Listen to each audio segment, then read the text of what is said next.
Welcome back to Daytime Ottawa. Our next guest has written over 68 books in many different genres, and his latest book is a book of poetry, something that he has not tackled yet before, but this is in part of an incredible journey that he's been on since he was diagnosed with MS last year. We were joined by author Jamieson. He's also an instructor. His brand new book is called Talking to the Sky. Welcome to the show. It's great to have you here. Thank you. I wanted to start off talking, Jamieson, a little bit about your background, because as I said, 68 books to your credit now. What sort of genres do you write in? It's a mixed bag, anything and everything. I do, started out, really, I gained a bit of fame with romance novels. Okay. And I write children's books, suspense, horror, and I do blogging in terms of about the MS, but yeah, a lot of fiction, it's all over the place. Mm-hmm. So. Well, maybe take us back to the beginning, because you did have quite an episode with MS, which led to the book. So how did that come about? The MS hit last year in January, and I was bedridden for a month, and I couldn't do anything. And when I started to get better, I wasn't able to write very much. I was able to do 20 to 30,000 words in a weekend before, but when I got better, it was like 3 or 4 or 5 at a time. So I started stitching it together into poems, and the book kind of came about actually because of the workshop. I wanted to take myself through the process again, and I put the book together. I designed the cover, I did the typesetting on the inside, so yeah. And tell us about these workshops. I think you have one coming up June 21st? Yeah, 21st and 22nd. It's actually the same workshop on 2 different days. It's called the ABCs to Getting Published.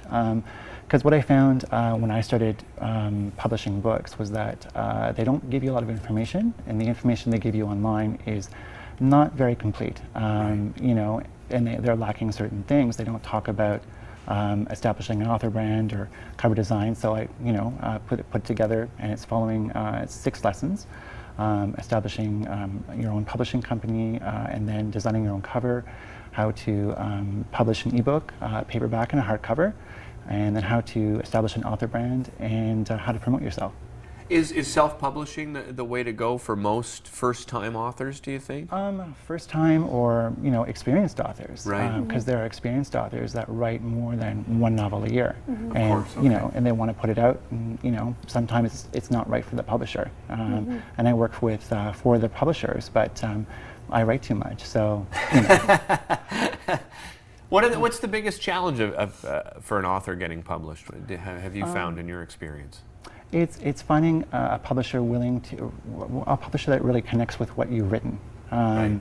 Because you have to invoke a personal reaction with a reader, and if the publisher doesn't see that, they won't publish your book. And then, in terms of promotion, the publisher will publish your novel or your book, but they don't really do the promotion. You have to do that yourself. So that's, if you don't know your way around that, difficult to do.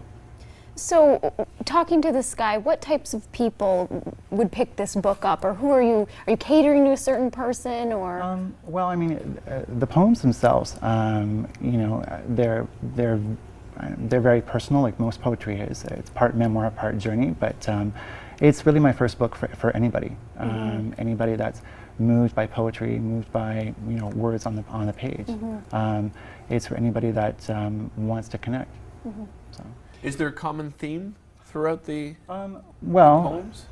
Mostly they're actually, it's called Talking to the Sky because the poems are all based around conversations I've had with people, or conversations I wished I had. And so I've actually taken pieces of conversations I've had, and they're in the poems. So they all involve talking in some way, whether it be external or internal. So anybody can get into that. And you said that this book changed you quite a bit, or it was, you went through a lot to come to this. Yeah, well, the poems helped me get better. Right. There's my meds and everything else I'm on, but really I found my voice with the poems again when I didn't have one. So.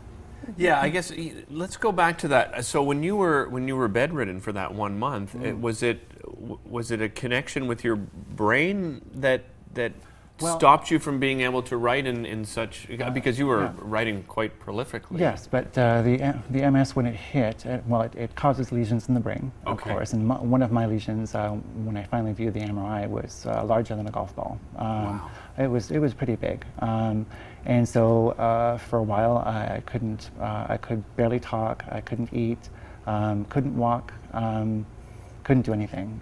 So I had to relearn all of that. And there are other symptoms too, like it caused, in the beginning, it caused vertigo, dizziness, a whole catch-22, but, so I had to work my way up from that. What were some of the signs? Well, it was kind of masked with me because I was born with spastic cerebral palsy. Okay. So the symptoms I was having, like falls that would happen randomly, we all thought it was just cerebral palsy driven. Right. But then when I stopped being able to type and I wasn't able to speak, and I went partially blind for a little bit, those were the key factors in recognizing that I had multiple sclerosis. Go ahead, sorry. No, I just wanted to congratulate Jamieson because he did his first MS walk recently, right? Yeah, walked the whole 3K. Wow. Good for you. Yeah, that's great. Yeah, we've had the MS Society on the show many times in the past. Have you reached out to them, and have they been a support system for you? They've been a fantastic support system. And I have to say that the care I've received medically, has been fantastic. It's life-changing, but in a good way. What's your prognosis moving forward? What have the doctors told you, Jamieson? Well, I just had my follow-up MRI, and there are new lesions, but then my previous lesions are all shrinking, and they're grayed out. So it's healing, Right. And I'm fairly lucky that I have relapse from remitting, but I have clinically isolated syndrome, which means that I've only had one lapse. I haven't had a relapse. Okay. So they got me on the medication early enough. So I may have another one. I don't know, but Yeah, because it's different for every individual Exactly. MS. It doesn't attack each person in the same manner. Yeah, I mean, there's a list of 60 something, 60, 70 symptoms, and you can suffer from any of them. So, but I just figure, I'm lucky, and it made me thankful for the small things, for the small joys. I want to mention too, you're also quite a pioneer in erotica. Yes, I am. Male-to-male erotica novels. You've written a number of those as well. Written 45 of them. 45 of them now. So, Yeah. I mean, you've obviously established yourself as an incredible author with 68. Have you got something in the works at the moment? Well, I'm actually working on a novel I'm calling Boyfriends right now, and it's not a romance, but dealing with the gay community, and about I call it a gay comedy of errors. Okay. So it's about different relationships between friends and lovers and what happens. So yeah, it's going well. It's about halfway through, and you've got the typical, the jock, the feminine gay, and you have the butch, and and then the man who's just looking for love. So yeah. So a lot of great character-driven novel for sure. Exactly. Where can people find Talking to the Sky? Oh, you can find it on Amazon, Amazon.com, or you can go to my website at jamiesonwolf.com. They can purchase it from there. But yeah, go to Amazon. You can get it in ebook or paperback. Excellent. Well, congratulations again on all your good for success. you. And Thank you very much. It takes a lot of courage to do it does. so. Thanks for joining us, Jamieson. Really appreciate it. Don't go away. More Daytime coming up right after the break.